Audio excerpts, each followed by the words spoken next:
is Switzer regular Roger Montgomery from Montgomery Investment Management.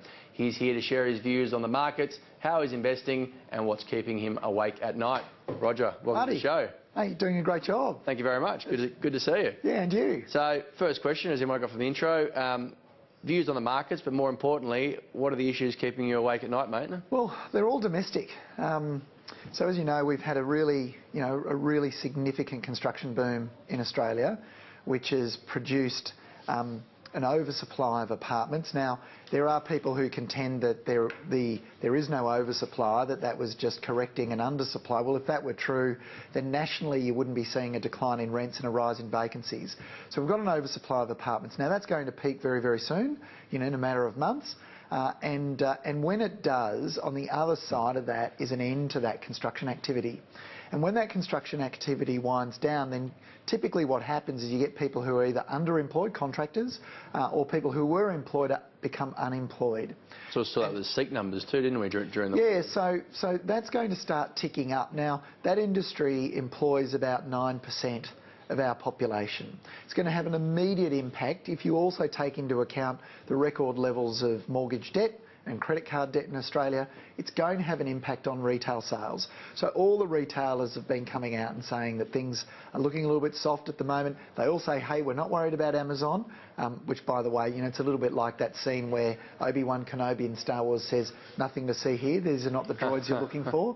But that aside, so put Amazon aside for a minute. We'll come back. You're going to have a direct impact on retail in Australia, and that's the second largest employer in Australia. So you've got, circa 16% or 17% of the Australian workforce in those two sectors that are now coming off the boil, and they're going to see rising unemployment. So that's going to have a big impact on the retail sector. Credit growth is going to slow. That's going to have an impact on the banks. There's no doubt about that.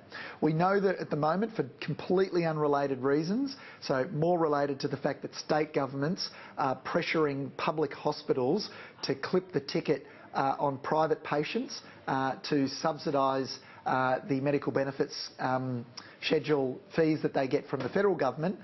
That's putting pressure on volumes in private hospitals. So private hospitals are on the pump at the moment as well.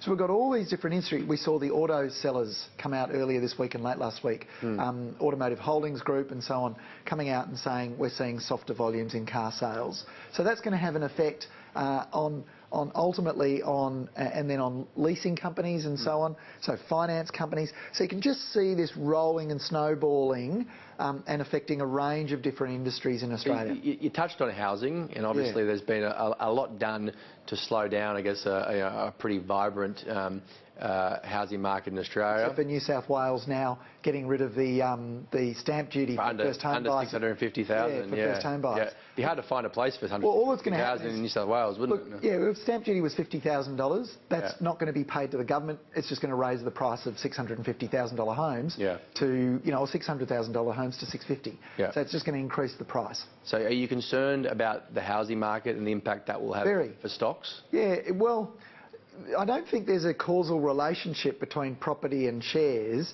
but to the extent that inflated asset prices help people feel the wealth effect, and they feel better about themselves and they may go and spend money, then yeah, it will have an effect.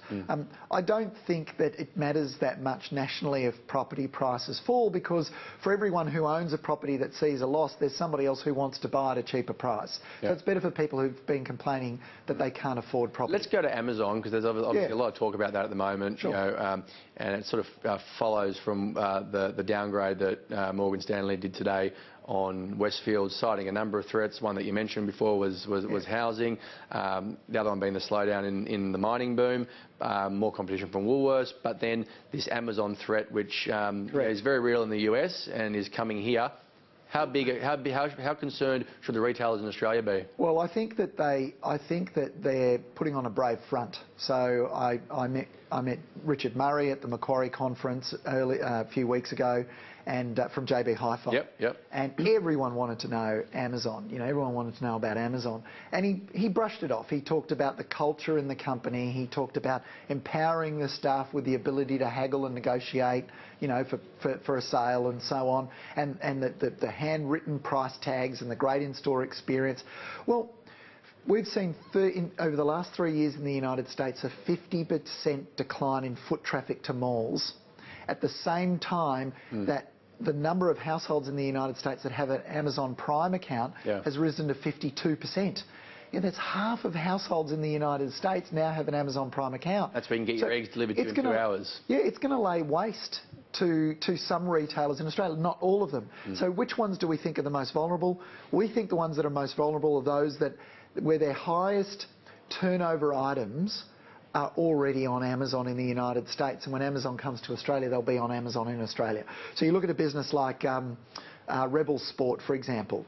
Almost 80% of their top-selling products are already on Amazon. So Amazon's algorithms get rid of the premium that brands command. So if Rebel Sport believes that it's got a brand that people will, be loyal to, forget it, because Amazon's laying waste to those brands. It doesn't care about those brands at all, and it believes that brands really command a premium to compensate them for advertising, shelf space and in-store promotions. And none of those things actually matter to a consumer. So they believe that they can simply just get rid of that premium and offer cheaper prices. So I asked Richard Murray, I asked him straight up, who of your big suppliers, and I probably should have reworded the question, but I asked who of your big suppliers have already agreed to supply the same product on Amazon when Amazon lands in Australia. And his comment was, well, we don't talk about our suppliers. So, if you'd had something positive to say, you'd say something like, look, we've spoken to all our suppliers and all of our premium products that we sell for them will not be available on Amazon. But he didn't say that. So I think the electrical companies, electronics companies will have a problem. For a different reason, I think they've got a problem anyway, because they've just bought The Good Guys, which is a white goods distributor, and when we know there's a 10-month lag between housing activity and renovation and addition demand. So 10 months after a house has been purchased or an apartment's been purchased, typically people go and renovate, and then you see a softer response, but a response in a similar direction for renovation and additions. That is going down. Now, housing activity is dropping. It's now -5 or 6% per annum, and that's going to have an effect on renovation addition demand. So that's going to affect Bunnings to some degree. It's going to affect, and they're saying they're not worried, of course, but they would say that. It's going to affect the Nick Scali's of the world, and the Harvey Normans of the world, and the Good Guys of the world.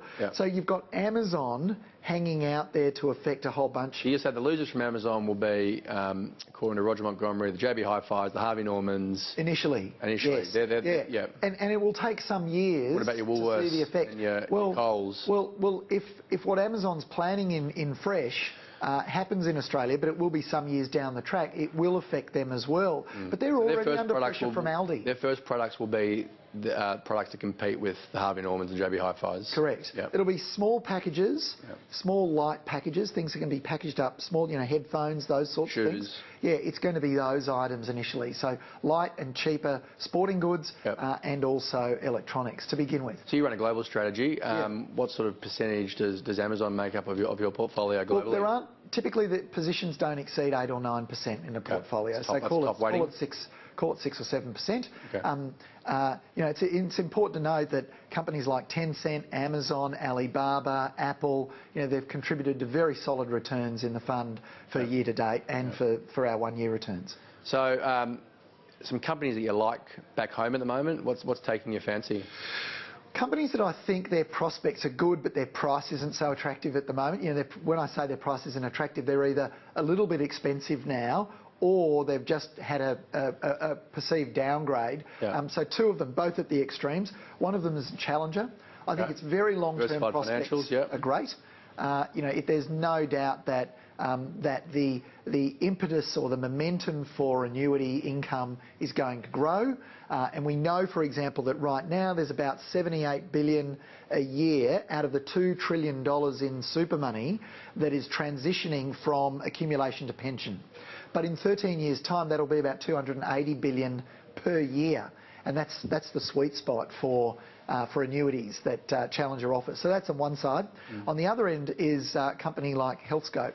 Yep. So Healthscope's hospitals, we know that demand for hospitals is going to increase as the baby boomers age, but at the moment the share price has come off, and the reason why the share price is off is quite simply that they came out with low growth numbers, low volume numbers. You hold Healthscope at the moment? Yes, we do. I know you've spoken about it before. Yeah, and look, we think the prospects long term are great, but they're under pressure in the short term. One of the main pressures, and I alluded to it earlier, is that state governments are putting pressure on state-run public hospitals to clip the patient when they come in on the private scheme. So they ask you, are you privately insured? Yes, we'll clip that. So we clip you twice. So it's double dipping because the state hospitals get fees from the government through the MBS, and now they're getting it from private insurers as well. And what that does is it's socially unfair because it puts people who can only afford the public system further down the queue.